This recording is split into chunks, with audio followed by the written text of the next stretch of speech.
Salut les potes, soyez les bienvenus sur notre chaîne YouTube sur laquelle nous allons partager avec vous la surélévation au-dessus de notre garage. Avant d'en arriver à ce projet qui a été ouf, un travail acharné au bout d'une semaine, franchement respect aux ouvriers qui étaient sur place. Vous verrez toutes les étapes de ce projet, je vais essayer d'être précise. Avant d'aboutir, on a pris le temps d'étudier la faisabilité de ce projet. On a aussi réalisé les démarches administratives afin d'obtenir les autorisations de cette construction.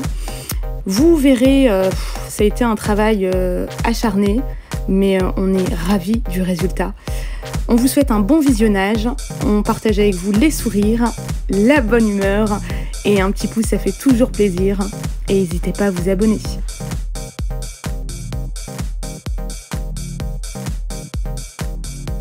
Nous voilà sur l'étape 1 de ce projet. On réalise la dépose de l'ancienne toiture, des anciennes charpentes. Et les ouvriers posent également une bâche de protection à l'intérieur pour éviter que l'eau ne s'infiltre.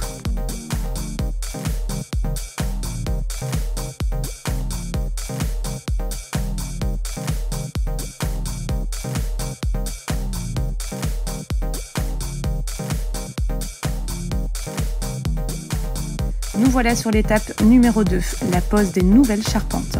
L'idée c'était de repartir à neuf.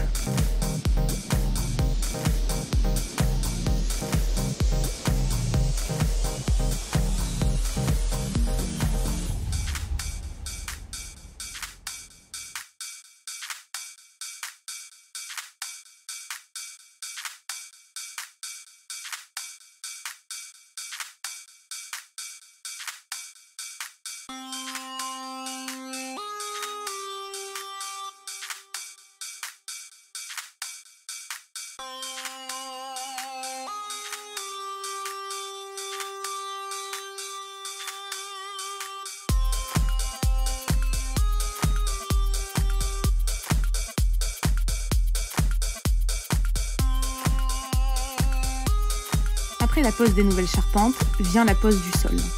Vous verrez en bas à droite apparaître la mise à niveau au-dessus du garage.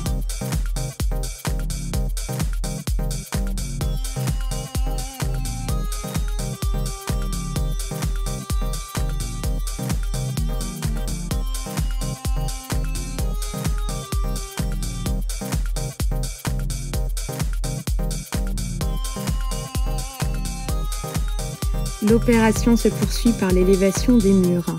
Après avoir rehaussé les murs périphériques et délimité les nouveaux espaces, on peut avancer sur ce projet. Vous verrez en bas à droite l'évolution qui est quand même incroyable.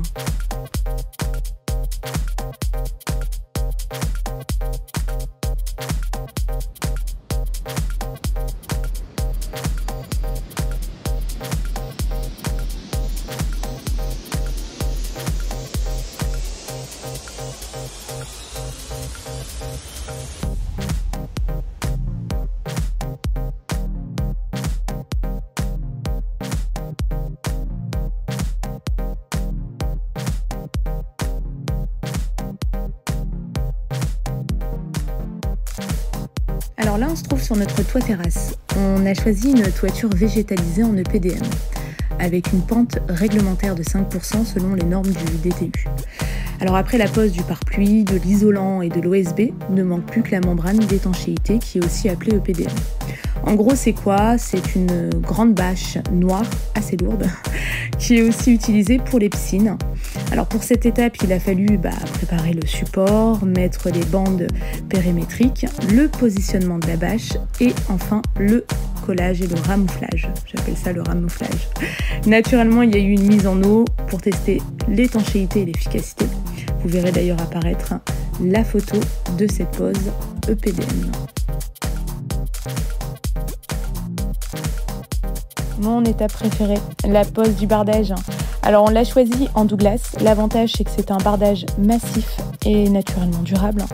On a opté pour une pose verticale. Il a été important de respecter 20 mm entre chaque tasseau pour éviter l'humidité et la condensation.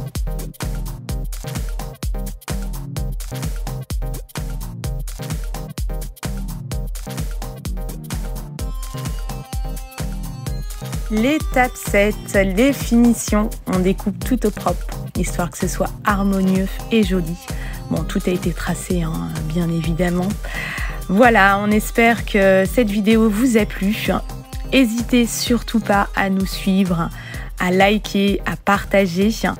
Et on se retrouve très vite pour de nouvelles aventures. Salut les potes!